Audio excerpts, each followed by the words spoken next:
Good morning, or whenever you're watching this, good day. Time for what's Greg been up to.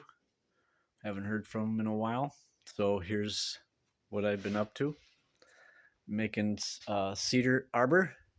There's two pieces here. Trying to finish up a barter I did with my dentist.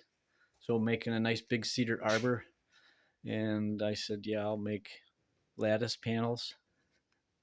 A lot more effort and time involved than expected. So I just highlight a little bit. Um, just a lot of notches to cut. Um, I had to do it sort of caveman style, just marking out each. Had a marking stick, and then had to retool the setup here on the old radial arm saw. Um, the dado blade was just the cedar is so soft. It was just blowing out all kinds of chips. And so I pulled the dado blade, had to retool. I made my own little dado blade with some 7 1/4 skill saws. Should have chose ones that were in a little bit better shape, but oh well, it is what it is. And I got to sand each one of these slots with a little stick sander, get them all trued up, and then a little glue, and there's all the parts for the next. I got two more to make, and I had just enough extra material that I get to make one because Nancy said, "Oh, I like those." Well, it was her birthday, so she gets a lattice for her birthday. And then we hired a new architect for the barn because there's too many issues. So the architect we hired is known as Nancy.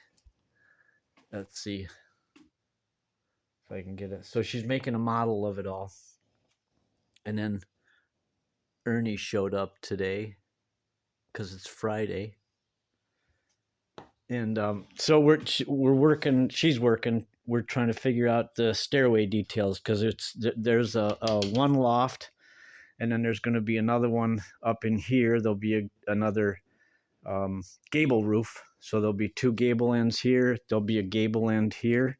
So we've got some loft space, and so it's coming up with how do we do a stairway coming up into that first level.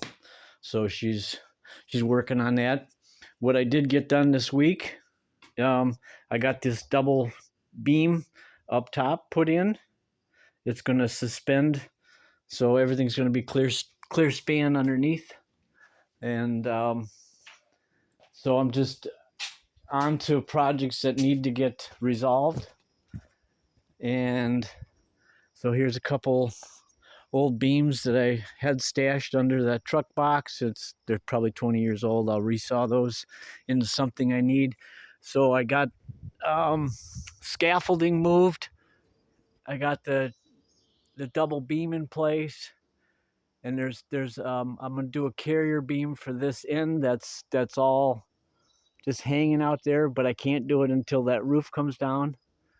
So the next step is to build a kind of a floor joist system up above, and then I can work up there and get the ridge beam and the rafters and roofing. So the first peak roof is the first priority. And since the last video I did on this building sort of had to do with this, here's that post, and I hope you appreciate. I mean, I do. The crispness. It's just totally sitting flat. It's quite remarkable, and everybody's happy. The building is stable, and it just keeps getting more and more solid. Every piece you add to it just strengthens the whole structure. Put a skin on it, this thing is going to be like a bomb-proof hurricane. Even though we don't get hurricanes, tornadoes. Oh, show you this. Ooh, look at that. Delish. Black caps. They grow all around here wherever they find a spot, and they move, but they like it here. They've been here forever. I remember as a kid picking in the gardens. They had a whole wild area. Okay, over 5 minutes. That's what I've been up to. Got a saw job coming in tomorrow. New guy called me. He's got a 38-inch white oak tree that he took down in his yard. So we're going to look at that and maybe do a chainsaw quarter sawn in order to move it because it won't fit on the sawmill. So that's down the line, but we're going to do some sawing tomorrow. That's why I moved all the scaffolding so I got access to the sawmill. So everything's set. Bye for now.